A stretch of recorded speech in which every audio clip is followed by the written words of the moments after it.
NCERT या फिर reference book, RD Sharma या फिर आर्य अग्रवाल, कौन सी बुक पढ़ें?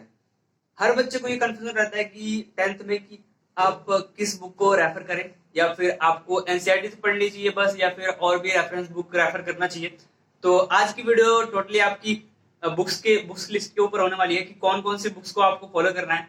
अगर आपने इस बुक लिस्ट को फॉलो की तो इजिली आप 98% ला सकते हो बोर्ड में। इस वीडियो में मैं 4 पॉइंट डिस्कस करूंगा। सबसे पहला कि आपको रेफरेंस बुक्स कौन सी लेनी है, और दूसरी कि आपको क्वेश्चन बैंक कौन सी लेनी है, क्योंकि क्वेश्चन बैंक बहुत इंपॉर्टेंट हो जाता है, क्योंकि आपके पढ़ने के बाद सब कुछ आपको रिवाइज करने के लिए बहुत ही हेल्पफुल रहता है। तो वो कौन सी रहने वाली है, और बात करेंगे फिर कि आपका जो कॉम्बिनेशन बनता है किसी मतलब जैसे मान ले कि सब पर्टिकुलर सब्जेक्ट के कौन कौन सी बुक्स को कंबाइन करके पढ़ें, और हम उस बुक्स को अगर फॉलो करते हैं तो आपका इजिली अच्छा स्कोर होने वाला है। तो उसकी बात करेंगे, और फोर्थ पॉइंट बात करेंगे कि जो मेरा खुद का ओपिनियन है वो क्या है, और आपको कौन कौन से बुक्स फॉलो करनी चाहिए। मैं अपना ओपिनियन भी दूंगा at the end of video. तो स्टार्ट करते हैं इस वीडियो को। सबसे पहले बात कर लेते हैं, आप सभी को पता ही है कि एनसीईआरटी तो बहुत बेसिक है और वो आपको तो करनी ही करनी है। उसके बाद बात आती है कि रेफरेंस बुक की। तो सब्जेक्ट वाइज बात करते हैं। सबसे पहले बात करते हैं आपके साइंस के सब्जेक्ट की। तो साइंस भी एक बहुत इंपॉर्टेंट रोल प्ले करता है। अगर आप स्कोर करने की बात करो तो साइंस में आपको कौन कौन सी बुक फॉलो करनी है वो देख लेते हैं। सबसे पहले एनसीईआरटी तो आपको कंपलसरी है। उसके बाद रेफरेंस की बुक की बात करें तो आपके पास चॉइस आते हैं, दो चॉइस मैं बताऊंगा। वैसे मार्केट में बहुत सारी बुक्स अवेलेबल हैं पब्लिशर की, बट मेरे तरफ से अगर ओपिनियन मेरा मानो तो उसके लिए मैं दो बुक्स बताऊंगा, एक ओसवाल की और एक हरिहंत की। दोनों की पब्लिशर की बुक्स मुझे बहुत पसंद है, क्योंकि उनकी जो पैटर्न है और जो इनका स्ट्रक्चर है, जो उन्होंने मटेरियल प्रोवाइड करा हुआ है बुक्स में, वो काफी बेहतर और अच्छा है। इजिली अंडरस्टैंड कर सकते हो आप पढ़ के, तो ये मुझे अच्छा लगता है उसमें। तो अगर रेफरेंस की बुक की बात करें साइंस में तो आपके पास दो चॉइस है, एक तो ओसवाल है, उसके बाद अरिहंत है। आप दोनों में से कोई सा भी ले सकते हो रेफरेंस बुक के लिए और एनसीईआरटी प्लस। और उसके उसके बाद बात करें तो आपको जो क्वेश्चन प्रैक्टिस करनी है वो कहाँ से करना है, तो उसके लिए आप ओसवाल की जो क्वेश्चन बैंक है वो ले सकते हो। ओसवाल की क्वेश्चन बैंक क्यों बोल रहा हूं मैं, उसमें जो आपकी जो प्रीवियस ईयर जो टॉपर्स है ना, उनकी उसमें जो आंसर शीट है वो भी दिया होता है। तो उससे आप बहुत ही इजिली ये पता कर सकते हो कि आपका जो चेकिंग पैटर्न जो चेक करते हैं टीचर्स, वो पैटर्न किस पैटर्न चेक करते हैं, और जो आपके टॉपर्स हैं वो कैसे मार्क्स गेन करते हैं और कैसे वो आंसर राइटिंग करते हैं। उन सभी चीजों को आप इजिली देख के ऑब्जर्व करके अपने अंदर वो डेवलप कर सकते हो स्किल, और इजिली आप उससे आपका स्कोर जो है बेटर होने वाला है। तो ये जो फीचर्स हैं वो उस वाले बुक्स में अवेलेबल है, तो इसलिए मैं बहुत पसंद करता हूँ इस बुक को। मैंने भी अपने टाइम पे पढ़ा था इस बुक को एज अ क्वेश्चन बैंक।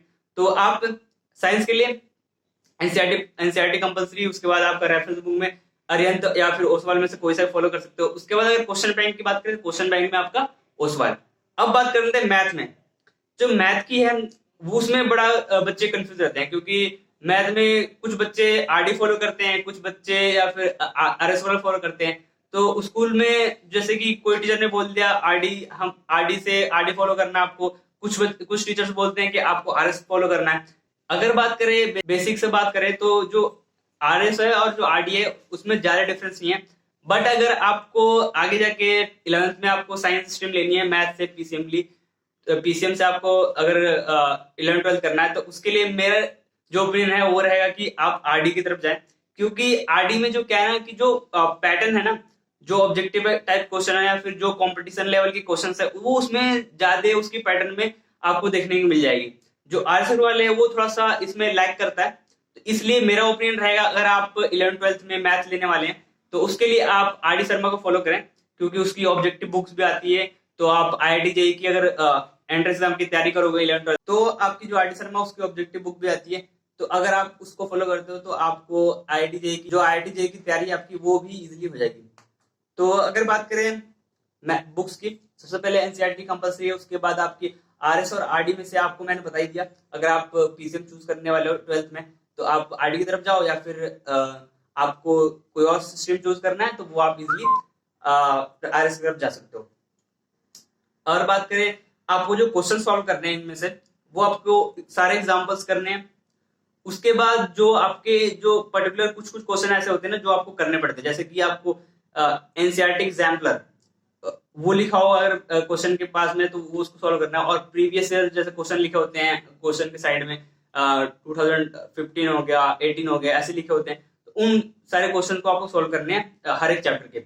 और जैसे कुछ पैटर्न फॉलो कर, जैसे कि मान लो आपने एक चैप्टर स्टार्ट किया ट्रिग्नोमेट्री में आपने आर डी शर्मा देखी, उसमें से आप पहले एक्सरसाइज में जाते हो, उसमें 2-3 क्वेश्चन किया, उसके बाद आपको क्वेश्चन रिपीट होने लगते हैं। तो आपको जब रिपीट होने लगे क्वेश्चन ना, तो उसके बाद आपको देखना है कि कहां तक रिपीट हो रहा है, उसके बाद वहां तक सेम को जो पैटर्न है क्वेश्चन का, उसको 2-3 क्वेश्चन सॉल्व करो वैसा, उसके बाद छोड़ दो, उसके बाद दूसरे पैटर्न चले जाओ।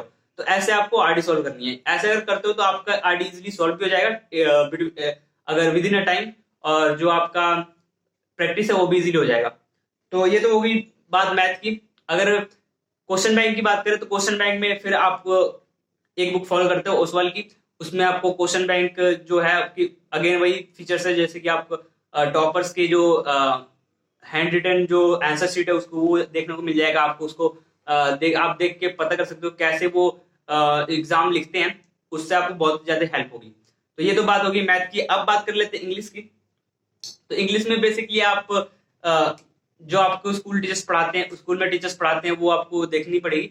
उसके बाद आप अगर बुक्स की बात करें, बुक्स में आपको जो एनसीईआरटी है वो तो करना ही है। उसके बाद आपका आता है रेफरेंस बुक की बात करें, रेफरेंस बुक में आप ले सकते हो एज अरिहंत ले सकते हो, और भी कोई भी पब्लिशर ले सकते हो, क्योंकि उसमें ज्यादा जो आपकी समरी टाइप की जो होती है वो ज्यादा हेल्प करती है। तो उसको पढ़ने के लिए आप कोई सी बुक परचेज कर सकते हो। तो वैसे मेरा अगर मानो ओपिनियन तो आप अरिहंत की बुक परचेज कर सकते हो, क्योंकि आपको जो क्लैरिटी है वो इजिली उसमें अवेलेबल मिल जाएगी। अब नेक्स्ट बात कर लिया आपका एसएसटी, क्योंकि एसएसटी में भी आपको स्कोर कराना है। तो एसएसटी की अगर बात करें तो एनसीईआरटी तो कंपलसरी है इसकी भी। उसके बाद अगर रेफरेंस की बात करें तो रेफरेंस बुक में आप ले सकते हो ऑल इन वन अरिहंत की। उसमें आपको जो भी आपके बुक्स हैं, जो मल्टीपल बुक्स हैं, वो सारे कंबाइनली इजी लैंग्वेज में और बहुत आसानी से समझाया गया है, और आपको आसानी से अंडरस्टैंडिंग के लिए आप समरी दी गई है या फिर जो भी क्वेश्चन सब दिए गए हैं, जो भी पैटर्न है उसका बहुत इजी है, आप बहुत आसानी से कर सकते हो। तो ये तो बात हो गई एसएसटी की। और एसएसटी की भी आपको अगर क्वेश्चन बैंक की बात करें तो वो आपको प्रैक्टिस करनी है ओसवाल से, क्योंकि ओसवाल में ऑलरेडी मैंने बताया कि उसका जो पैटर्न है वो बहुत ही अच्छा है, क्योंकि आपको उसमें बहुत सारे अलग अलग फीचर्स मिल जाते हैं, जैसे कि मैं स्क्रीन पे दिखा दूंगा, वो देख लेना। तो उसके वजह से मैं आपको प्रेफर कर रहा हूँ।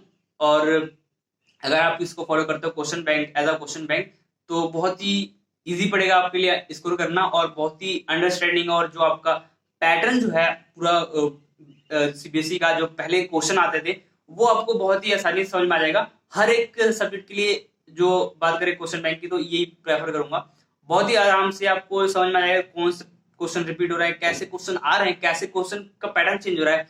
तो इस तरीके से आप अगर करते हो तो बहुत ही अच्छा स्कोर जाएगा आपको। तो अगर बात करें कॉम्बिनेशन की, तो मेरा क्या ओपिनियन रहेगा और कौन कौन सी बुकों को आपको फॉलो करना है, अगर कंबाइनली मैं पैकेज एक बताऊं तो अगर मैं बात करूं पर्टिकुलरली मैथ के बारे में, तो मैथ के लिए मैं बोलूंगा आपको प्लस एनसीईआरटी। उसके बाद आपको करना है आर डी शर्मा या फिर आर एस शर्मा, आपकी चॉइस है, कोई से भी आप प्रेफर कर सकते हो। उसके बाद अगर क्वेश्चन बैंक की बात करें तो क्वेश्चन बैंक को आपको लेना है ओसवाल की। ये बात होगी मैथ की। उसके बाद अगर बात करें साइंस की, साइंस में आपका प्रेफर करूंगा मैं एनसीईआरटी। उसके बाद आपका प्लस जो अरिहंत की या फिर ओसवाल की बुक ले सकते हो। अरिहंत की अगर लेनी है तो आप अरिहंत की ऑल इन वन ले सकते हो, बहुत ही इजी पैटर्न समझाया गया है। उसके बाद अगर बात करूं क्वेश्चन बैंक की, तो क्वेश्चन बैंक आप ओसवाल की ले सकते हो। और अगर बात करें एसएसटी की, तो एसएसटी में आप एनसीईआरटी प्लस आपका ऑल इन वन अरिहंत की और क्वेश्चन बैंक ओसवाल की, ये मेरा कॉम्बिनेशन रहेगा इन 3 सब्जेक्ट के लिए। और इंग्लिश के लिए भी आप ये पैटर्न फॉलो कर सकते हो। और अगर जो बच्चे टारगेट कर रहे हैं इंजीनियरिंग के एंट्रेंस एग्जाम के लिए प्रिपरेशन के लिए आगे जाके 11th-12th में, उनके लिए मैं जो कॉम्बिनेशन बताता रहा हूँ बुक की, साइंस की और जो मैथ की, वो बहुत ही अच्छी है कॉम्बिनेशन। तो वो मेरे हिसाब से ये है। अगर आप बच्चों को, बहुत सारे बच्चों को पता नहीं है कि एनसीईआरटी एग्जाम्पलर की एक बुक आती है, और वो जो बुक है ना वो अल्टीमेट है, मतलब एडवांस एनसीईआरटी का एडवांस समझ लो, एडवांस पैकेज समझ लो, ऐसा बुक है। बहुत सारे बच्चों को नहीं पता होता जब वो 10th में होते हैं उस टाइम पे। मुझे भी उस टाइम जब मिड 10th आया था, उस टाइम मुझे पता चला था कि एनसीईआरटी एग्जाम्पलर नाम की एक बुक होती है, और जब मैंने वो पढ़ी थी तो बहुत ही इंटरेस्टिंग लगा था वो। तो वो मैं बता रहा हूँ क्योंकि उसका जो क्वेश्चन है ना, जो ऑब्जेक्टिव टाइप उसमें क्वेश्चन देते हैं, और जो उसमें जिस टाइप के क्वेश्चन वो तैयार करते हैं, जिसमें जिस टाइप के क्वेश्चन उसमें दिए गए हैं, वो आपका मतलब ब्रेन आपका बूम कर देगा, बिल्कुल मतलब ब्राइट कर देगा, बिल्कुल आपकी थिंकिंग एबिलिटी को बढ़ा देगा, आपकी सोचने के तरीके को बढ़ा देगा, मतलब एडवांस कर देगा, क्रिएटिविटी आप सोचने लगोगे क्वेश्चन के पैटर्न में समझने में। तो अगर आप कॉम्पिटिटिव एग्जाम की तैयारी करने वाले हो आगे जाके 11th-12th में, तो आपके लिए वो बुक बेस्ट रहेगी। एनसीईआरटी के बाद आपको ये जो बुक्स है वो तो फॉलो करनी है, उसके साथ आप एक बुक फॉलो करते हो, तो मेरे तरफ से वो रहेगा आपका एनसीईआरटी एग्जाम्पलर। अगर एनसीईआरटी एग्जाम्पलर करते हो साइंस और मैथ के लिए, तो आपका जो बेस है वो बहुत ही स्ट्रांग बन जाएगा। आप एंट्रेंस एग्जाम के लिए आईआईटी और जेईई की जैसे एग्जाम आपको देने हैं 11th-12th के बाद, तो उस नजरिए से अगर आप प्रिपरेशन करते हो, अगर मान लो आपका टारगेट है कि मुझे इंजीनियरिंग या फिर मेडिकल एग्जाम देना है, तो उस हिसाब से आप साइंस के लिए अगर एनसीईआरटी एग्जाम्पलर सॉल्व करते हो, तो बहुत ही ज्यादा बेनिफिट होगा आपको आगे जाके। इस टाइम बच्चों को पता नहीं चल पाता कि कौन सी बुक फॉलो करें, कैसी तैयारी करें। बट अगर आप इस टाइम से ही लग जाते हो तैयारी में, अगर एग्जाम एनसीईआरटी एग्जाम जैसी बुकों को सॉल्व करते हो, तो आपका जो स्कोर है, जो आपका 11th-12th में जो पढ़ने का तरीका है, वो जो आपका 11th-12th में अंडरस्टैंडिंग और समझने का तरीका होगा दूसरे बच्चों से, वो बहुत ही अलग हो जाएगा अगर आप एनसीईआरटी एग्जाम्पल सॉल्व कर लेते हो तो ये थी मेरी तरफ से जो मेरी प्रेफरेंस बुक थी। अगर आप इन बुक्स को फॉलो करते हो तो आपका इजिली 96 to 98% इजिली आप ला सकते हो 10th की बोर्ड के एग्जाम में। तो अगर वीडियो अच्छी लगी हो तो वीडियो को लाइक कर देना और चैनल को सब्सक्राइब कर देना। मिलते हैं नेक्स्ट वीडियो में, तब तक के लिए हैव अ गुड डे।